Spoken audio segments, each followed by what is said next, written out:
First year class. Basically ये हमसे निशा गुप्ता ने पूछा था, लेकिन और भी लोगों की प्रॉब्लम हो तो भी खैर क्लियर हो जाएंगी आज। ये order of energy of molecular orbitals, ठीक है। अल्ट्रा वायलेट स्पेक्ट्रोस्कोपी द्वारा order of energy different molecular orbitals का शो किया गया है यहाँ पे। तो जैसे कि आपने अबाव प्रिंसिपल में आपने 1s2 2s2 करके आपने देखा था सीक्वेंस, मतलब लोवेस्ट टू हायर एनर्जी की ओर डायग्राम ड्रॉ किया गया, तो वैसे ही यहाँ पे भी है। वो एटॉमिक के लिए था, ये मॉलिक्यूल के लिए। तो यहाँ पे ये सीक्वेंस बेटा आपको याद करना पड़ेगा। जिसमें एस्टेरिस्क साइन लगा हुआ है वो एंटी बॉन्डिंग को रिप्रेजेंट करेगा, और जिसमें नॉन एस्टेरिक साइन है या नॉन एस्टेरिक साइन जैसे सिग्मा है, इसमें कोई भी स्टार साइन नहीं है तो नॉन एस्टेरिक साइन सिग्मा होगा, और ये नॉन एस्टेरिक मतलब एस्टेरिस्क सिग्मा हो जाएगी। तो sigma 1s asterisk 1 sigma 1s फिर सिग्मा 2s, इस तरह से ये इंक्रीजिंग ऑर्डर में इसको दे रखा है यहाँ पे, राइट। अच्छा, और ये डायग्राम जो दे रखा है, तो लास्ट में यहाँ पे देखिए सीक्वेंस से चलेगा। इसको आपको लर्न करना बहुत ज़रूरी है। अगर इसको आप नहीं कर पाओगे तो ना तो आप बॉन्ड ऑर्डर कैलकुलेट कर पाओगे क्लियरली, और ना ही एनर्जी लेवल डायग्राम ड्रॉ कर पाओगे, राइट।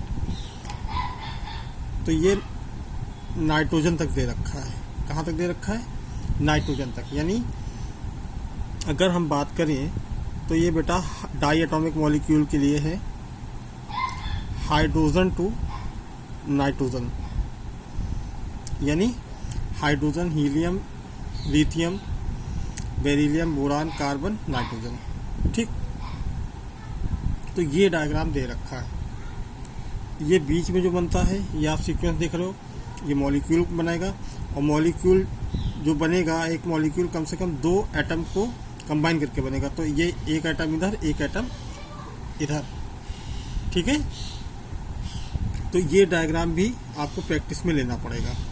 देखो एक चीज़ बता दें, ये डायग्राम कहीं रटा नहीं जाएगा, आपको खाली ये लर्न करना है, ठीक है।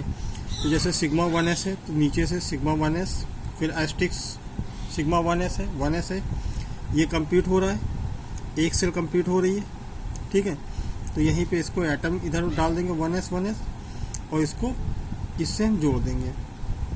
इसी तरह 2s की बात करें तो 2s में भी ऐसे ही है। तो sigma 2s asterisk sigma 2s ये कंप्लीट हुआ, इसको बंद कर दिया गया, ठीक। फिर ये पूरा डायग्राम चूंकि कह सकते हो कि तीसरी सेल के लिए दे दिया गया है। तो यहाँ पे जैसे पाई 2px है और पाई 2py नीचे रहेंगे, फिर सिग्मा 2pz जैसा कि यहाँ पे दे रखा है, इसको लिया गया। फिर एस्टेरिस्क पाई 2px और एस्टेरिस्क पाई 2py ये दे रखा है, फिर सिग्मा 2pz। और यहाँ पे 1 piece of cell is composed of 3p orbitals, ठीक है। तो एक इसका बनेगा और एक इस वाले का बन जाएगा, ठीक। ये था हाइड्रोजन टू नाइट्रोजन मॉलिक्यूल। अब बियॉन्ड नाइट्रोजन खाली देखो एक माइन्यूट सा चेंज आएगा जो हम आपको दिखाएंगे। बियॉन्ड नाइट्रोजन केवल सिग्मा 2pz की वैल्यू चेंज होगी, ठीक है। यानी नाइट्रोजन के आगे ऑक्सीजन, फ्लोरीन, नियॉन, है ना, इतने मॉलिक्यूल्स के लिए हो जाएगा। तो यहाँ पे अगर हम बात कर लें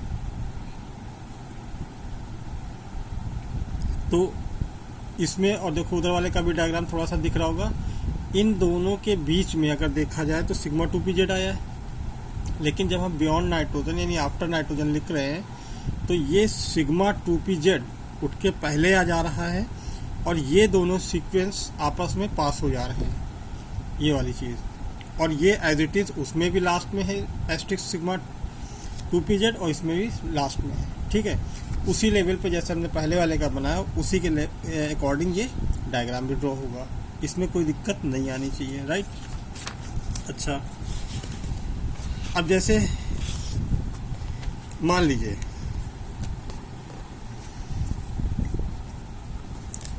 He2-, इसका हम एक एग्जांपल ले रहे हैं। तो हीलियम का जनरली एटॉमिक नंबर कितना होता है 2, तो यहाँ पे 2 है, टोटल कितने हो जाएंगे 4, और माइनस का है यानी ये किसी से एक और ले रहा है, इसमें टोटल नंबर ऑफ इलेक्ट्रॉन्स कितने हो जाएंगे 5 इलेक्ट्रॉन को फिल करने हैं, ठीक है। इलेक्ट्रॉनिक कॉन्फ़िगरेशन देखें तो उसी ऑर्डर से चलेंगे, क्योंकि ये N2 के अंदर आ रहा है, ठीक है। तो sigma 1s2 star sigma 1s2, फिर सिग्मा 2s1, और चूंकि एनर्जी लेवल डायग्राम बनेगा तो इसमें स्टार सिग्मा 2s1 आएगा, लेकिन कोई इलेक्ट्रॉन नहीं है, लेकिन एनर्जी लेवल डायग्राम में इसे शो करना ज़रूरी होगा, ठीक। अब बॉन्ड ऑर्डर कैसे कैलकुलेट कर सकते हैं, तो इसका फॉर्मूला होता है ½ Nb - Na, ठीक है। तो नंबर ऑफ बॉन्डिंग इलेक्ट्रॉन, तो देखें जिसमें एस्ट्रिक साइन नहीं है वो नंबर ऑफ मतलब बॉन्डिंग ऑर्बिटल्स होंगे, तो वहाँ पे देखें 2 और 1 कितना हो गया 3, और नॉन मतलब एंटी बॉन्डिंग एस्ट्रिक साइन वाला 2, 3 - 2 यानी 1, 3 - 2 1 आ जाएगा 1/2, ठीक है। तो 1/2 आ जाएगा, ये आयन एग्जिस्ट करेगा। एग्जिस्ट का मतलब नेचर में कह सकते हो कि जिसका बॉन्ड ऑर्डर होगा वो एग्जिस्ट करेगा। अब इसमें देखें कि किसी में भी मान लो जैसे यहाँ पे पूरा हमने इलेक्ट्रॉनिक कॉन्फ़िगरेशन देखा, लास्ट में देखा क्या ये इसमें कितने 2 रहते हैं, या एक जानो केवल एक ऑर्बिटल में 2 इलेक्ट्रॉन्स रहते हैं, वो चाहे S हो चाहे P हो, सबसेल की बात नहीं कर रहा हूँ। तो यहाँ पे 2 है 1 है, तो इसलिए इसका नेचर क्या होगा पैरामैग्नेटिक होगा, राइट। इसी तरह हम अगर यहाँ पे प्लस होता, मान लीजिए He2+ होता सपोज कर लीजिए, तो यहाँ पे 2 2 4 होते और एक इलेक्ट्रॉन वहाँ से निकल जाता, 3 इलेक्ट्रॉन का बचता, तब यहाँ पे क्या होता sigma 1s2 star sigma 1s1, ठीक है, 3 हो जाते हैं। तो यहाँ भी बॉन्ड ऑर्डर क्या होता 2 - 1, 1/2 ही आता, ठीक है। तो ये भी आयन एग्जिस्ट करता, और चूंकि अनपेयर्ड इलेक्ट्रॉन इसमें आ रहा है तो इसलिए इसका नेचर कैसा होता है पैरामैग्नेटिक नेचर होता है, राइट। तो इसी तरह आगे भी अगर हम लोग चले तो ये सारे डायग्राम आपको 1 by 1 करके इसमें दिया हुआ है, ठीक है। तो आप इसको सॉल्व करिए, और कहीं पे कोई दिक्कत आ रही है तो ज़रूर पूछें, ठीक है। एक किसी का क्वेश्चन था, sir what is the intermolecular hydrogen bonding. तो भाई सिंपल वे में आपको दिया गया है, when a hydrogen bond form between atoms of 2 different molecule known as intermolecular hydrogen bonding.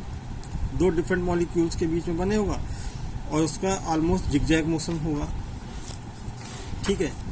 दूसरा intermolecular hydrogen bonding, when a hydrogen bonding when hydrogen bond is formed between the atoms in a same molecule। यहाँ पे क्या था 2 different molecule था,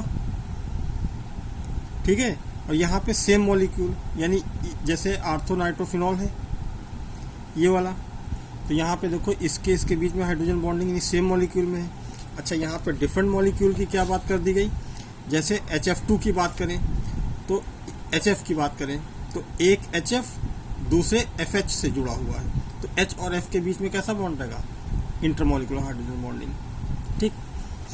applications बेटा इसकी बताई थी हमने आपको, मैसेज में भी बोला था कि इसमें आपको पहले आपको पढ़ लेना, और इसका बोर्ड एग्जामिनेशन में इंटरमीडिएट में क्वेश्चन पूछा जाता है, तो आप अपनी लैंग्वेज में उसे सॉर्ट आउट करके लिख लोगे, ठीक है।